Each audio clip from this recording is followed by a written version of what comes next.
Teaching staff सड़कों पर है, धरने पर है 90 दिन से। आखिर क्या केयर अलाउंस और चिल्ड्रन एजुकेशन अलाउंस जो मुझे लगता है कि गवर्नमेंट ऑफ इंडिया की तरफ से सारे के अंदर में पिछले 1.5 साल से रोक दिया गया है।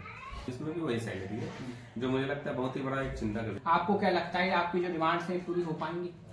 सैंक्शन पोस्ट के अगेंस्ट में काम करने की कोशिश की कि इलीगल अपॉइंटमेंट हुआ। आपको बता साथ साथ में मैं ये कहना चाहूँगा कि इस चैनल को ज़्यादा से ज़्यादा और इस शेयर करें अपने लोगों में, सब्सक्राइब करें ताकि ये आवाज़ और ये अहम मैसेज लोगों तक पहुँच पाए। बहुत बहुत शुक्रिया इमरान मिंटोई, आप सोशल एक्टिविस्ट हैं और आपका मैंने सुना कि काफ़ी काम अच्छा है। पीछे भी आपसे बात वैसे भी वेबसाइट पे देखा आपका काम खासकर मार्जिनलाइज क्लास के लिए, गरीबों में कंबल, चादरों और खानों का डिस्ट्रीब्यूशन किया जाना, ये बड़ा काम मैं मानता हूँ। ये बहुत अलग और आप भी अगर मुराद सर को पसंद करते हैं तो इस टॉक शो को ज़्यादा से ज़्यादा शेयर करिएगा।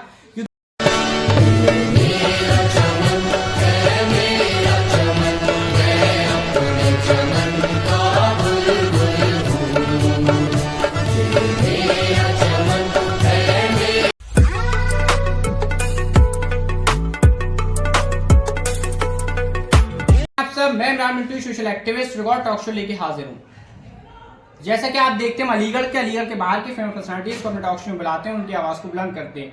और आज हमारे टॉक शो में एक ऐसी चेहरा है जो किसी चेहरे और पहचान की मोहताज नहीं है, जिनका नाम डॉक्टर मुराद सर है, जो फॉरेन लैंग्वेज डिपार्टमेंट में एसोसिएट प्रोफेसर हैं। हम उनका टॉक शो में स्वागत करते हैं। बहुत बहुत शुक्रिया इमरान मिंटोई, आप सोशल एक्टिविस्ट हैं और आपका मैंने सुना कि काफ़ी काम अच्छा है।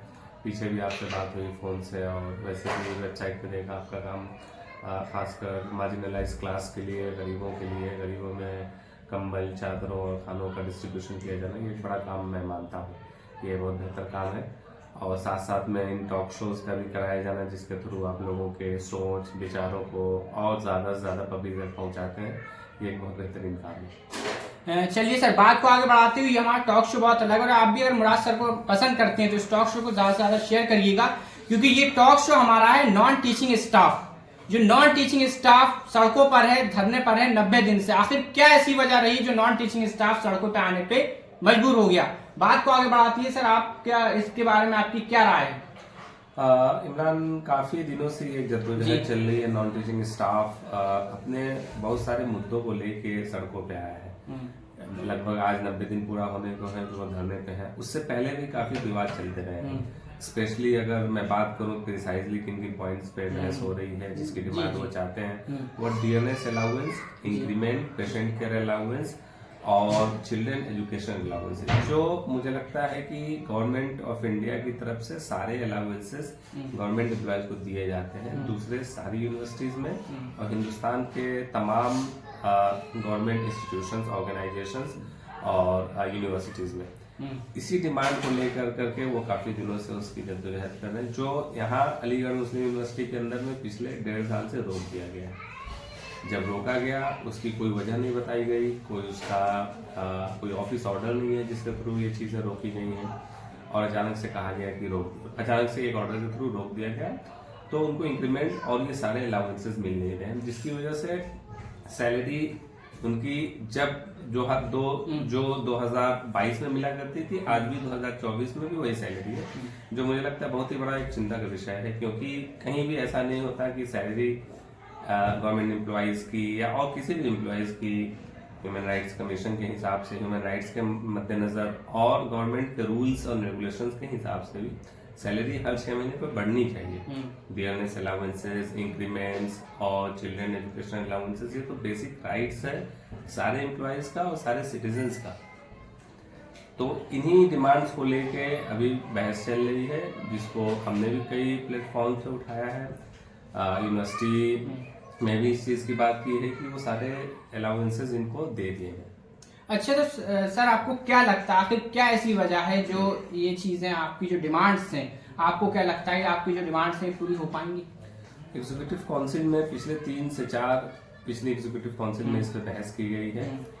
काफी पॉजिटिव आउटपुट भी रहा है और साथ साथ में एक हाई पावर कमेटी बनाई थी एग्जीक्यूटिव काउंसिल ने जिसका मैं भी हिस्सा था, जिसमें डिमांड की गई थी कि Uma Devi Uma Devi judgement supreme court के रिकमेंडेशंस के मद्देनजर इनको 10 साल जिन एम्प्लॉयज को अगर हो जाता है सैंक्शन पोस्ट के अगेंस्ट में जो जॉब कर रहे हैं पिछले 10 सालों से, उनको वन टाइम मेजर करते हुए उनके रेगुलराइजेशन, जिसको हम कहते हैं कि परमानेंट पोजीशन भी दी जाने की बात की जा सकती है और वो प्रोसेस शुरू कराया जा सकता है, जिसकी हम डिमांड पिछले एग्जीक्यूटिव काउंसिल में और पिछले 4 एग्जीक्यूटिव काउंसिल में हम रखते आए हैं कि ये process of regularisation through high power committee जो सुप्रीम कोर्ट के भी उमा देवी जजमेंट के मद्देनजर है वो जल्दी से जल्दी शुरू किया जाए और इनके रेगुलराइजेशन का प्रोसेस जो इम्प्लॉयज भी सैंक्शन पोस्ट के अगेंस्ट में काम कर रहा है वो शुरू किया जाए।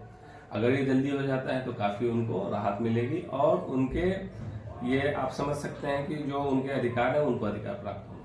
चलिए अब देखना ये है कि नॉन टीचिंग स्टाफ की क्या डिमांड पूरी होती है सर, जैसा कि हमारे यूट्यूब के व्यूवर्स हैं और नॉन टीचिंग स्टाफ से आपको हमारे यूट्यूब के व्यूवर्स से क्या अपील करते हैं? मेरी अपील यही है एडमिनिस्ट्रेशन से भी और सरकार ने तो हमेशा मुझे लगता है कि इस चीज पे सपोर्ट भी किया है कि इन चारों अलाउंसेस को जल्द से जल्द बहाल कराई जाए और इनके रेगुलराइजेशन का प्रोसेस शुरू किया जाए। पहले भी कई प्लेटफॉर्म्स पे मीडिया के थ्रू, अखबार के थ्रू, एग्जीक्यूटिव काउंसिल में भी लगातार जो बहसें होती रही हैं, लेटर्स भी मैंने लिखा है कई, इसमें मैंने उनके रेगुलराइजेशन के प्रोसेस की बात की है। ये वैसे लोग हैं जो सैंक्शन पोस्ट के अगेंस्ट में काम कर रहे हैं। सैंक्शन पोस्ट का मतलब कि गवर्नमेंट के रूल्स के हिसाब से वो पोस्ट यूनिवर्सिटी में एग्जिस्ट करती है, उसके अगेंस्ट में काम कर रहे हैं। कई बार लोगों ने इस चीज को, उस मुद्दे को उजागर करने की कोशिश की कि इलीगल अपॉइंटमेंट हुआ है। आपको बता दूं, आपके चैनल के माध्यम से तो काफी देखा जाता है हिंदुस्तान में और भी इसके व्यूअर्स काफी है, मैंने सुना है, सब्सक्राइबर भी हैं आपके यहाँ। तो इसके मद्देनजर मैं आपको एक बहुत अहम जानकारी देना है। सुप्रीम कोर्ट के in the light of supreme court judgement बहुत सारे हाई कोर्ट के जजमेंट्स ने ये माना है कि जो अपॉइंटमेंट सैंक्शन पोस्ट के अगेंस्ट में है वो इरेगुलर है, इलीगल नहीं है, इरेगुलर है। इलीगल और इरेगुलर दोनों वर्ड्स पे काफी एम्फेसिस दिया है कई जजमेंट्स ने और सुप्रीम कोर्ट ने भी। तो जो एम्प्लॉयज हमारे यहाँ काम कर रहे हैं वो उनको कहीं से इलीगलिटी का कोई सवाल नहीं है, इसलिए उनके रेगुलराइजेशन और उनके परमानेंट करने का प्रोसेस जल्दी शुरू कर दिया जाए तो यूनिवर्सिटी के लिए भी राहत होगी और उनके परिवारों को भी राहत मिलेगी। वो अपने बच्चों को स्कूल में पढ़ा पाएंगे, बेहतर एजुकेशन दे पाएंगे। माननीय प्रधानमंत्री ने भी कहा कि बच्चों को पढ़ाया जाना चाहिए, एजुकेशन का अधिकार चाहिए, बेटी बचाओ बेटी पढ़ाओ का भी आंदोलन चल रहा है। मेन इंडिया भी क्या गए, मेन इंडिया भी कहा है। तो इसके मद्देनजर ये एक जरूरी एक अहम मुद्दा हो जाता है कि जल्दी से जल्दी उनको ये राहत दी जाए। और साथ साथ में मैं ये कहना चाहूँगा कि इस चैनल को ज़्यादा से ज़्यादा और इस शेयर करें अपने लोगों में, सब्सक्राइब करें ताकि ये आवाज़ और ये अहम मैसेज लोगों तक पहुँच पाए। चलिए ऐसे हम आपको इंटरेस्टिंग टॉक शो दिखाते रहेंगे क्योंकि हमारा मकसद ये है, हम जो भी टॉक शोज लाते हैं वो इन्फॉर्मेटिव होते हैं और एक एकेडमिक उसमें एक मैसेज होता है, इन्फॉर्मेटिव मैसेज होता है। तो ऐसे ही हम आपको अच्छे अच्छे टॉक शो दिखाते रहेंगे। तब तक के लिए हमें इजाज़त, मैं इमरान सोशल एक्टिविस्ट।